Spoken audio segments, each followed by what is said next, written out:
talking about negotiation. Some of the top key aspects of negotiation I'm going to be talking about are the pros and cons of negotiation, what is the process of negotiation, what to do while you're negotiating, and styles of negotiating.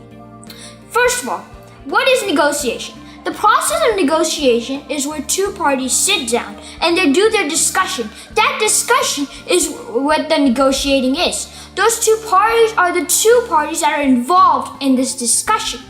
After those two parties share their ideas and come to a final agreement, that final price is the after negotiated price. Usually it's a win-win situation for both parties to be satisfied. That right there is called integrated negotiation. What's the other one? The other one is distributed negotiation. Distributed negotiation is the same thing but a little bit different. It's not a win-win, it's a win-loss. They don't try to expand the pie. On the other hand, they try to take their side of the pie. Also, they see other parties as enemies. But now let's move on to the cons of negotiation and the pros. Some of the pros of negotiation is that 1, you can get a lower price than you were gonna pay for. Mostly everyone can learn how to negotiate and people do it in their everyday lives. 3, people can learn too. Some of the cons about negotiations are that 1, if you're not focused on the deal and if you negotiate too much, front party might think, oh, he's just trying to cram that into the budget and he's not putting the full attention. You might lose the project. And no one wants to invest and work with someone who's not putting their full attention. Some of the cons also, like this the one I've talked about, is that you might get a worse situation that you already were. Sometimes negotiation they're two sides of a coin, double-sworded. Sometimes it will help you, but every step you take will be a risk too. Now, let me hear some tips whenever you're negotiating and you're buying something. 1, never tell the seller your budget. 2, the seller will obviously want to try to get the maximum profit. 3, whenever you're buying something, start from a low price while you're negotiating and then go higher. On a contradiction, whenever you're selling something, start from a high price. Let me give you an example whenever you're buying something and negotiating. Suppose you're trying to buy 10 laptops for your company. You're an entrepreneur trying to buy 10 laptops for your company.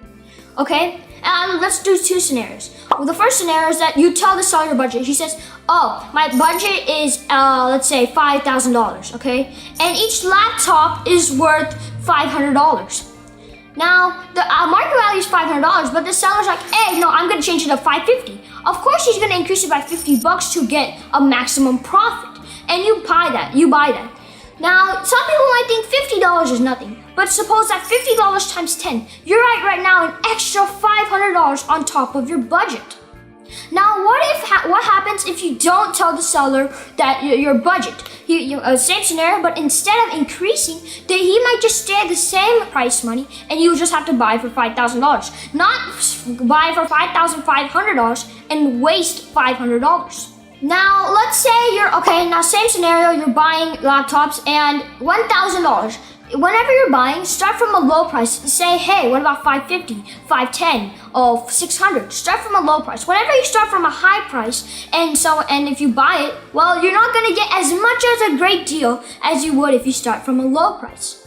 Now, whenever there's negotiation, there's always obviously a negotiation style for everyone. So here's some styles that you might take into consideration.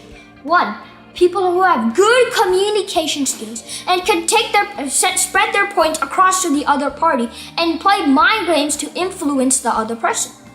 Or 2, someone who's strict and is like, this is the final deal, take it or leave it. Whenever you're trying to find out their style of negotiation, here's some key aspects you should take into consideration. 1, whenever you're negotiating for your other party, find out the weaknesses and strengths so then you can capitalize them whenever the tables are against you to make them tables for you. Secondly, you must remember this. Whenever you're doing this, obviously the seller has a target and a goal.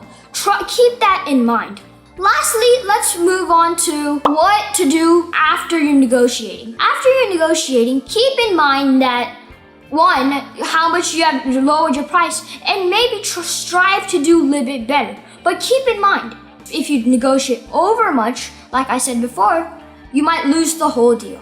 In a summarizing conclusion, we have talked about pros and cons of negotiation. If you negotiate too much, you might lose the deal. And everyone can learn negotiating. We have talked about what to do when you're negotiating, not to tell the seller your budget. And of course, the seller would want the maximum profit. We have talked about styles of negotiation when people are straight off and they want to say, this is the deal, take it or leave it, or have good communication skills. And some tips for you for your styles of negotiations are, the main tip is find out the other party's strengths and weaknesses and use them to whenever the tables are against you to help you. Thank you. If you enjoyed this video, please like, share, subscribe. And for more information, please visit www.moonshotjr.com. Thank you.